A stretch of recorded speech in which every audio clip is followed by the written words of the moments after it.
What's up, YouTube? Back with another video.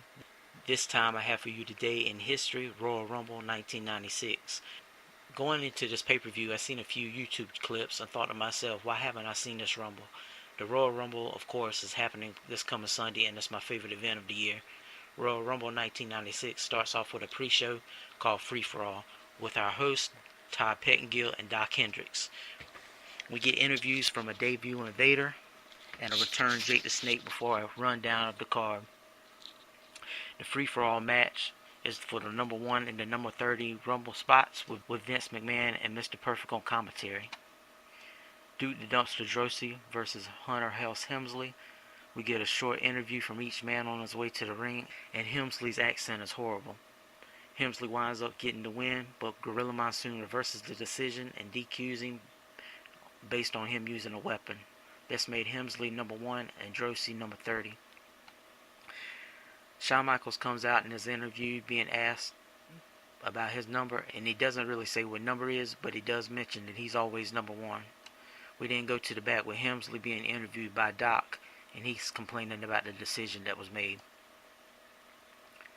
The first match on the pay-per-view card is Jeff Jarrett, that's Jeff Jarrett, versus Ahmed Johnson.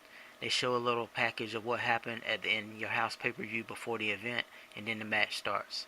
And in the end, Jarrett becomes frustrated and gets disqualified after he comes off the top rope with the guitar and hits Ahmed Johnson in the head. Ahmed sells it for a few seconds and then gets up and then runs to the back after Jarrett. Ain't he great? Next up, we got the Smoking Guns and a promo in the back, followed by a Diesel interview. Then we get the Body Diners with Sonny taking on the Smoking Guns for the Tag Team Championships. Sonny's distractions don't work and the Guns wind up retaining.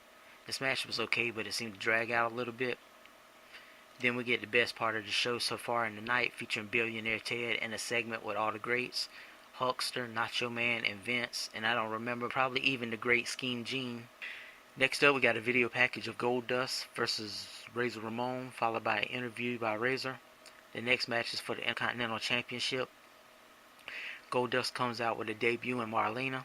Quick question, guys, who was the best character, Marlena, Terri Runnels, or Alexandra York? Somewhere towards the end of the match, Marlena distracts the referee and the 1-2-3 Kid interferes and causes Goldust to become the new Intercontinental Champion. We then get Royal Rumble promos of the people being entered into the Royal Rumble, and Barry Horowitz is in the Rumble. Spoiler alert, he doesn't win. The Royal Rumble match begins with Helmsley at number 1 and Henry Godwin at number 2. Poor Jerry the King Lawler later winds up getting slopped, and then later as things begin to get exciting, Jake the Snake releases the snake in the ring. It clears out the ring, and then he puts it on Lawler. Lawler then begins hiding under the ring, and for some reason I clearly remember this, so maybe somewhere I have seen this event, and this is the only thing I remember from the whole pay-per-view. Anyhow, when Yokozuna comes out at number 9, things pick up a little, and then people begin getting eliminated. Razor comes out and he goes after the 1-2-3 Kid when Kid comes out at 10, trying to get revenge for earlier in the night.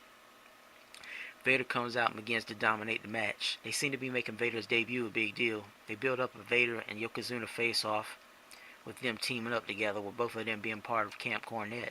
Then they finally come to blows, and Shawn Michaels sneaks up and eliminates both of them.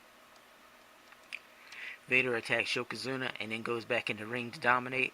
A few minutes later, Michaels goes under the ring and pulls out the King, throws him back in the ring, and winds up eliminating him. Diesel comes out and him and Michaels go at it for a few seconds.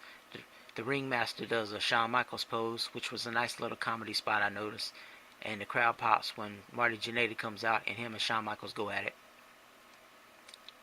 At the 30-man mark, Shawn Michaels gets beat down outside the ring by Owen Hart and the British Bulldog, and the final 4 comes down to Diesel, Kama Mustafa, British Bulldog, and Shawn Michaels, and it ends as Michaels super kicks Diesel as he eliminates Kama. Shawn Michaels starts to do a strip, and Diesel comes back in the ring looking angry and congratulates him. Final match of the night for the WWF Championship, main event, Undertaker versus Bret the Hitman Hart. Diesel cuts the Undertaker off from coming to the ring and lets him know that he isn't afraid of the dark. This match consisted of a bunch of wear-down moves with Bret going after the leg. Good old Earl Hebner is distracted by Paul Bearer, while the Undertaker uses his dirty tactics. They continue going back and forth, and Bret is surprisingly booed most of the match, with both men being faces at the time. Undertaker winds up hitting a tombstone, but Diesel pulls the referee out of the ring. Undertaker gets the win by disqualification, but still WWF Champion Bret the Hitman Hart. Honestly, pretty good match. Just a bad spot on the card. By the end of the Rumble match, I was already ready to get the pay-per-view over with. The card mostly seemed to drag on, and as a standalone event, it isn't something I care to see. The Rumble match itself had a lack of superstar power, and a lot of people were unknown, and they didn't get any reaction. There were, however, storylines that carry on from this pay-per-view. In the end, Vince McMahon mentioned trying to get interviews, but this is when we get a recap, and it ends with no interviews. Another thing that hurt the pay-per-view was a canceled women's match when Alundra Blaze was let go from the company before the event. Give me your thoughts on the pay-per-view if you've seen it. If not, I recommend watching a different Royal Rumble. Be sure to stay tuned and hook me up with some subs. Tell your friends, tell your grandparents, tell your parents, and stay tuned.